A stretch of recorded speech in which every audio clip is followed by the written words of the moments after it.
The docking bay smelled like scorched metal and recycled air, a constant hum pressing at the back of my skull. Earth still clung to me, in the form of soot-stained jeans and a canvas bag stuffed with ration wafers. Everything else, my house, my mother's piano, the smell of wet grass after storms, was gone. The administrators herded us forward in lines, clipboards flicking under sterile white light. When they handed me my supplies kit, the edge of a plastic tag poked from a sealed pouch. A session number. Hospital script. I shoved it deep before anyone saw. Maybe just a clerical error, I thought. Or maybe not.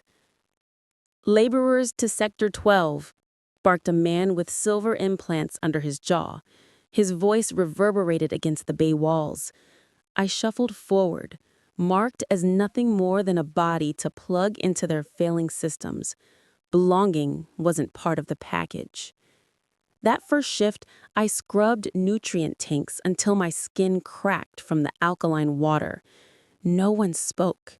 By the time the lights dimmed, signaling simulated dusk, I couldn't face the dormitory of coughing strangers. I wandered until I found the greenhouse dome, its panels fogged with condensation. Inside, damp soil smell, humming lamps, rows of fragile green shoots trying to mimic earth. I pressed my forehead to the glass of a tomato pod, whispering names of rivers that no longer existed. The air was warmer here, forgiving. I curled up under the irrigation pipes. Sleep had almost taken me when a soft light snapped on.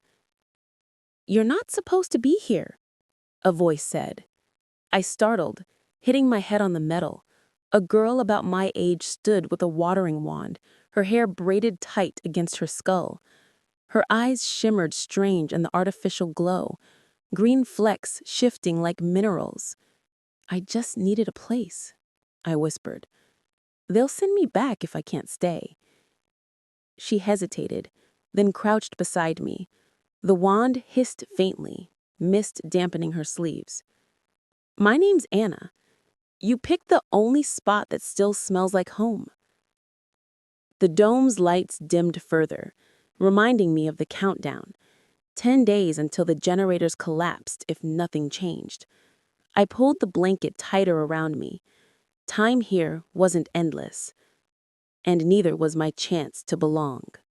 Morning alarms jolted me awake with a metallic trill. My assignment board flashed in the corridor. Waterline repair, scaffolding team. At least it wasn't tank scrubbing. But the foreman's gaze tracked me like a hawk.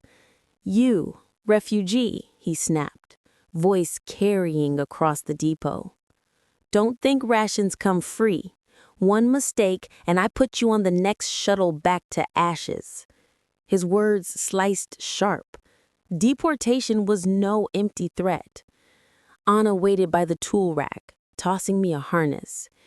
"Ignore him. The pipes don't care where you're from." Her grin was quick, conspiratorial, and I followed. We scaled the outer scaffolding, boots scraping against red dust that swirled in thin Martian wind. Below, colonists glanced up, our silhouettes exposed against the fragile dome. If I slipped, I'd be a smear on the pressure locks, and everyone would see. Anna steadied the valve while I wrenched the corroded pipe. Water hissed, spraying our gloves. She laughed, shaking droplets off her face. That's when I saw it. A faint shimmer rising from her skin, like ash in sunlight. Pollen? It vanished in seconds, dissolving into air before I could speak. "You're staring," she teased, not meeting my eyes. I looked away, focusing on the bolt. "Just making sure it holds." When the pipe sealed, a deep gong vibrated through the dome, the system marking another day lost from the generator's limit. 9 days left. We climbed down, knees shaking more from what I'd seen than from height. The foreman squinted, lips twisted. Still alive. For now. But Anna leaned close enough for me to catch the faint scent of moss on her skin. Impossible here. You did good, she whispered. And for the first time since Earth, I felt like maybe I had. The days blurred into shifts and alarms. Still, I sought Anna in stolen moments, passing tools, sharing ration bars, watching her braid unwind when she thought no one looked. But whenever I edged closer, she retreated, scanning the corridors as if walls themselves listened. One evening, storm sirens rattled the dome. Anna tugged me into a sealed chamber off the greenhouse. The air here was thicker, humming faintly. "Stay until it passes," she said, voice clipped. We sat in silence. The emergency lights pulsed dim red. My own heartbeat thundered in my ears, until I realized I was hearing hers. But it wasn't like mine. It thrummed slower, syncopated, as though tied to the hum of the lights, to the rhythm of photosynthesis itself. I froze. "Anna, what are you?" Her face went pale under the red glow. She dropped her gaze. "Not what you think. Not human enough, not Martian enough." "Tell me." She pressed her palm against the glass panel where vines curled. "My line was bred to survive here. I can take carbon dioxide, change it back. Oxygen." The storm roared, dust grinding against the dome. Her words hung heavier than the air.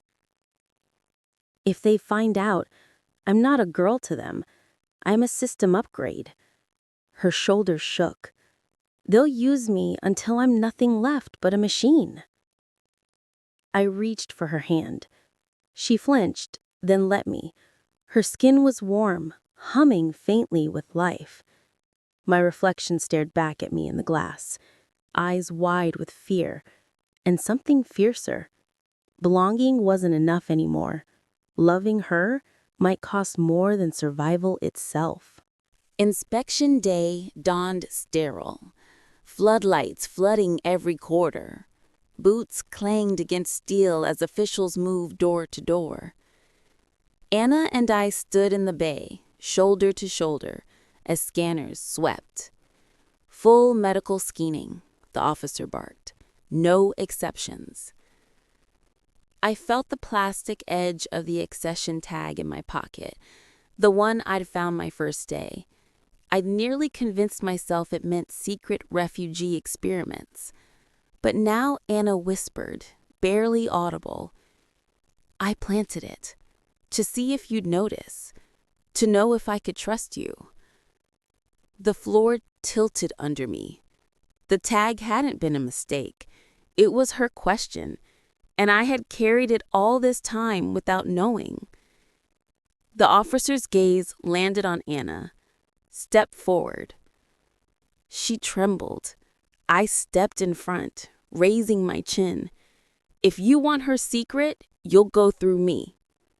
My voice cracked but held. A murmur rippled through the colonists watching. For a heartbeat, the officer hesitated. Then the scanner beeped, red light sweeping past us both. "Next," he growled, moving on. Anna's breath shuddered. I gripped her hand. Publicly, no going back. That night, in the greenhouse's hush, we moved between rows of seedlings. Anna brushed her skin against the leaves. Ash-like pollen drifted, dissolving, leaving oxygen richer in its wake. Together we guided her gift into the soil, a secret woven into roots. The generator countdown kept ticking, but now the colony breathed easier, and so did I. Anna leaned her forehead against mine, eyes luminous in the grow lamp glow. Neither Earth nor Mars had chosen us, but here in this fragile dome, we chose each other. Outside, dust storms raged red against glass.